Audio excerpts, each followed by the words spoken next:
This is Austin 2014. This is Austin 2024. Look how much it fills in 10 years. This density. This is Tampa 2012. This is Tampa 2022. Look at this giant thing that's empty. That's where Water Street went in. This is the place that I was like, it's over here. You just couldn't walk more than a block without an awesome restaurant, something really, really cool, something you wanted to walk into and check out, and activities to do. And when you look at what's coming to Jacksonville, this stuff is all this stuff is all in it's already like in the kitchen being cooked. This is how this happens, right? Like these are all the different projects. Talk me through these projects, GC. Yeah, so we put on a map here all the projects that have recently been completed or are under construction or will be completed in the next year or two. In the same vein of what you just saw in downtown Tampa or downtown Austin, it's happening right now in downtown Jacksonville.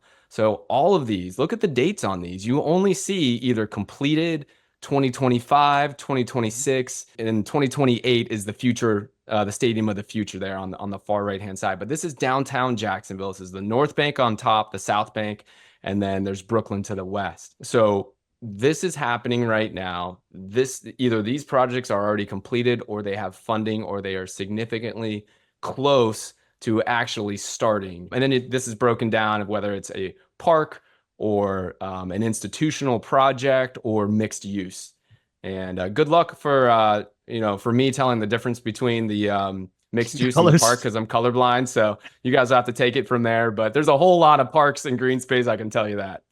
Yeah, there is. I mean, this is just like all this stuff is gonna happen in under 5 years. And when you think about the rate of change that can happen in 10 years and all of this stuff already going in the next five, it feels like the flywheel is about to just kind of like jump off the page, right, GC?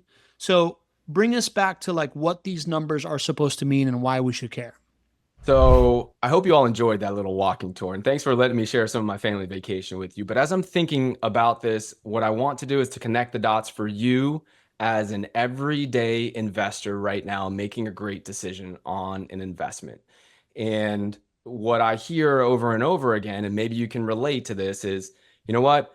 I like real estate, but I want to know when's the next like shopping center that's going in, or when's the next like grocery, like really nice grocery store, because I want to buy right next to that. Or people fight to buy a piece of property in a great school district. Like they Mm. will literally, best friends will become enemies if it came down to that one property to get into that great school district. And it's because people believe that these catalysts are going to be the thing that's going to drive these outsized returns on investment for them.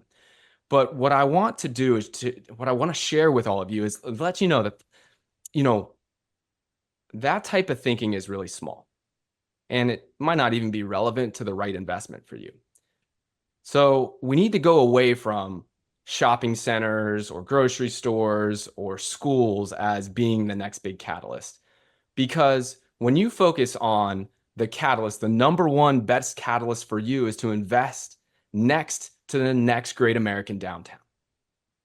That is thinking bigger. And that is something where when you invest, when you hitch your wagon to the next great American downtown and you invest in an asset that is risk mitigated, that is the greatest catalyst to above average home price appreciation, rent price appreciation, and your improvement of quality of life for that community. You're a part of that.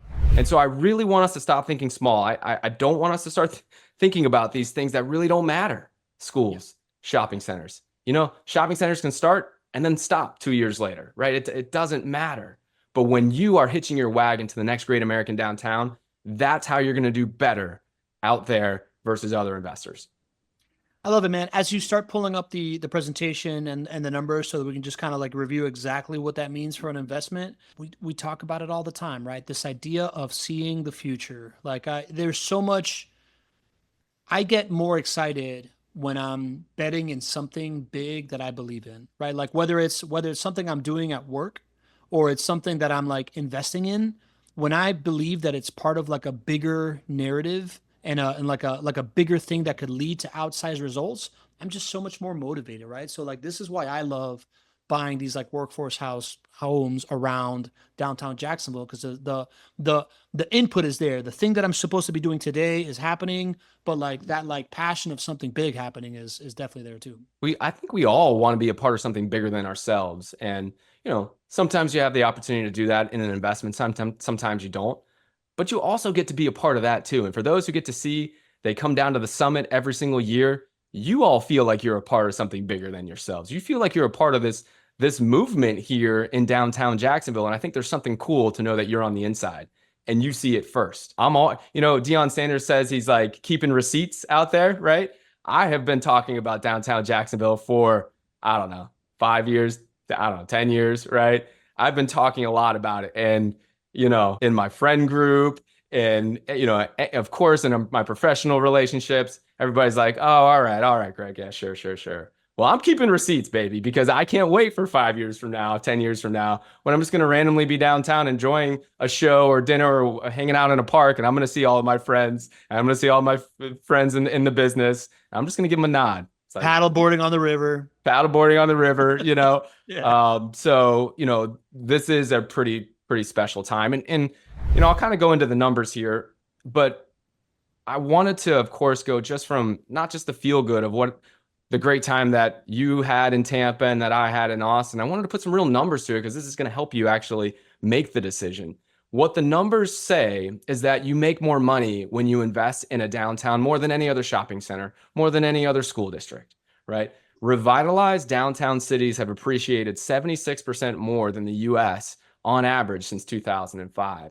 And you can see Denver, Austin, I think they're the second highest appreciation behind Nashville here. So this has a real quantifiable effect on your return on investment. And some of you might not remember this. This shocked me when I put this slide together, but Nashville, Austin, and Tampa all had home prices that were both below Jacksonville and the US in 2005.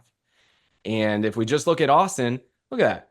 $160,000 was the median home sales price in 2005. Jacksonville's was actually $172,000. Wow. Right? We were both well below the US average. Yeah. Look at what has happened in Austin. The median home sales price now is $430,000. It's 5% above the US. Look at these other data points. Nashville, Denver, Tampa, they all have gone from either way below the national average to above the national average, or in the case of Denver, it was always above the national average, but now it's way above the national average. And ask yourself, what do these cities have in common? What they have in common between each one of these is that they had a revitalized downtown that happened sometime in the 2010s. So if you're thinking about where to put your money, your mind should be saying, I'm not worried about the next grocery store. I'm not worried about the next shopping center. How do I find the next Austin? That's what we should be thinking. Yeah, and it's similar like the way that you're thinking about grocery stores or shopping centers. You're not buying the shopping center. You just want to buy a home by the shopping center, right? Like, so it's like buying a home by the downtown to me is, do you have that plot graph of like where all these JWB properties are? I mean, that thing, when you showed it to me, it blew my mind, right? Like this just swarm of properties that are all around downtown Jacksonville. Like what I think of just first principles investing, right? Like whether you are an entrepreneur starting a business or you are an investor investing in a certain sector, it is when you are betting on something that is growing rapidly and has a whole bunch of tailwinds pushing it forward, it's like, it's really hard. Like it'll make somebody that's very average look really smart, right? Whereas when you are betting on something that is dwindling and demand is dropping, right? Like good luck building a digital camera business right now, like, or like just ask Kodak, right? Like, or any of these kind of like companies, right? Like, whereas anybody that was building a business during the boom of the internet did really, really well. If you started a social media agency in 2015, you probably did really, really well, right? Like nowadays it's these like AI first companies that are all like booming and doing well. Like betting on the thing that is really bound to grow is the thing that creates these like incredible results for average people and like parabolic results for people that really know what they're doing. 100%. It's so critical. Many people haven't made this connection.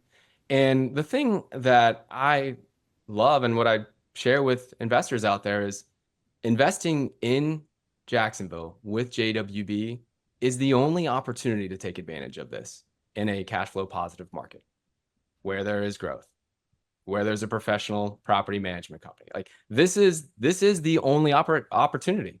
This is one of the things that differentiates JWB investors, the opportunity they have versus investing in Cleveland or Indianapolis or Kansas City or Memphis or any of those cities. They don't have the opportunity to be the next great American downtown like Jacksonville does. And the numbers show that if you can find the moment to invest, right? It's hard for you to be an early pioneer. I was an early pioneer in downtown Jacksonville, right? I own about 20 city blocks in downtown Jacksonville. A lot of risk when my business partners and I set out to buy that. I was never going to bring that to you guys. That was too much risk. But right now, when we look at that slide, and we'll go back to this slide right here, and you see all of these things that are completed, and you see these things that are under construction, that means that there's cranes moving, there's dollars that's being spent, incentive packages have already been approved. Now you're in this, call it early adopter phase. And if you look at the cycle when people generally make the most money over the long haul, you want to be just before the curve. You just want to be just before mainstream. And that's what you have right now in downtown Jacksonville. So